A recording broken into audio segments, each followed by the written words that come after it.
Madame le maire de la commune de Libreville, Christine Mbandutu Mihindou, a assisté ce jeudi au camp de Gaulle à la cérémonie commémorant la fête nationale de la République française en présence notamment de Madame le ministre gabonais de la Défense, Madame Goubilé, et des hautes autorités civiles et militaires du Gabon.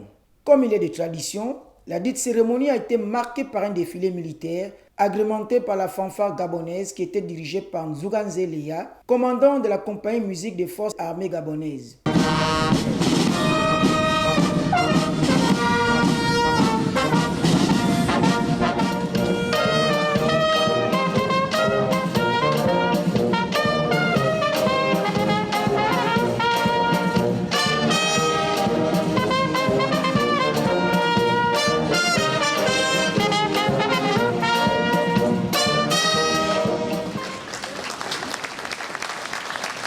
Peu avant le passage des troupes, le général français Xavier Mabin, commandant les éléments français au Gabon, a procédé à la remise des décorations militaires en présence de l'ambassadeur de France au Gabon, Alexis Lamec.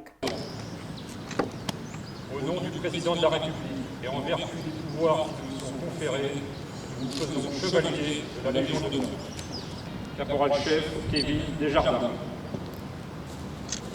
Au nom du ministre des Armées, nous vous décernons la croix de la valeur militaire avec étoile de bronze. Dans son allocution, le représentant au Gabon, le chef d'état-major des armées françaises, a situé le contexte dans lequel ce 14 juillet se déroule cette année, marqué par une actualité géopolitique particulière due à la guerre en Ukraine. La France s'est dit engagée indirectement dans cette guerre en tant que membre de l'OTAN. Vous le savez, 2022 restera l'année de l'agression militaire de la Russie contre l'Ukraine. Cette guerre représente une menace majeure pour la sécurité de l'Europe. Même si la France n'est pas la première visée par cette attaque, l'armée française est concernée, en particulier dans le cadre de ses participations aux dispositifs dissuasifs et défensifs du flanc est de l'OTAN. Dès les premiers jours de l'attaque russe contre l'Ukraine, la France a déployé sur court préavis des troupes en Estonie et en Roumanie, et les armées ont participé à une série de déploiements en Méditerranée et en Europe du Nord qui s'inscrivent également dans le cadre de la stratégie de défense et de dissuasion de l'OTAN. Évoquant la dernière actualité militaire sur la scène africaine, notamment les raisons du retrait de la force Barkhane du Mali, la France, par la voix du général François-Xavier Mabin, a réaffirmé l'engagement de son pays au Sahel contre les groupes armés terroristes qui sévissent au Sahel. Pour l'armée française, 2022 est celle de la réarticulation de l'opération Barkhane, au sein de laquelle beaucoup d'entre vous avaient servi. Les autorités maliennes ayant choisi d'avoir recours aux mercenaires de la société militaire privée, la France, en coordination et en accord avec l'ensemble de ses partenaires, a annoncé le 17 février dernier la réarticulation de ses forces hors du territoire malien. La France reste engagée au Sahel pour poursuivre la lutte contre les groupes armés terroristes aux côtés des États de la région, en coordination avec l'ensemble des pays et institutions internationales mobilisées dans ce combat. Cette lutte reste une priorité absolue, alors que les pays sahéliens font face à des groupes terroristes dont l'agenda vise clairement à étendre leur zone d'action vers le golfe de Guinée. Au dire du général français, le Gabon reste l'un des principaux pays africains avec lequel la France a noué un partenariat solide et depuis dense, notamment dans les domaines tels que le contrôle des installations terrestres et maritimes et la lutte contre les trafics de tous ordres. Le défilé du 14 juillet, c'est une tradition française, ça fait partie des rites. Et les rites, il faut les respecter de manière générale. C'est ce qui charpente en fait notre société. Je pense que le défilé du 14 juillet, c'est attendu tous les ans. Même date, même modalité, même cérémonial, etc. Et c'est une bonne chose de conserver ces traditions. Moi, je me félicite qu'on soit nombreux aujourd'hui pour ce défilé, cette prise d'armes. Et également en présence évidemment de nos partenaires des forces armées gabonaises, qui étaient assez nombreux sur les rangs. Je remercie la garde en drapeau, je remercie les hautes autorités militaires gabonaises qui sont extrêmement nombreuses aujourd'hui à nos côtés, et nous à leur côté.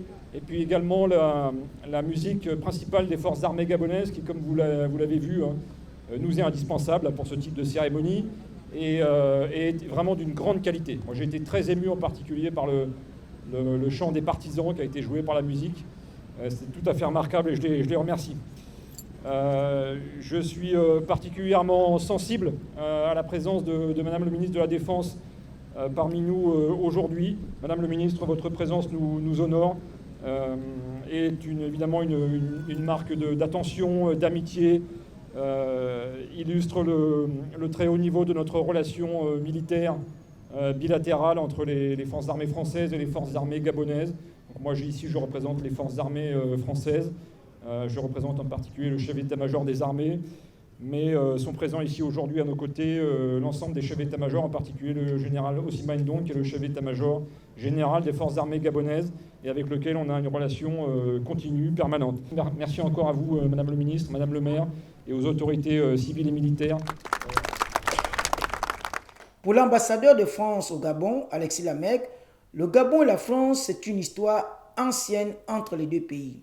C'est un 14 juillet un peu particulier qui nous rassemble aujourd'hui. Après une trop longue crise sanitaire dont nous ne sommes pas entièrement sortis malheureusement, nous faisons un pas vers un retour à la vie normale en nous retrouvant à l'occasion de cette célébration.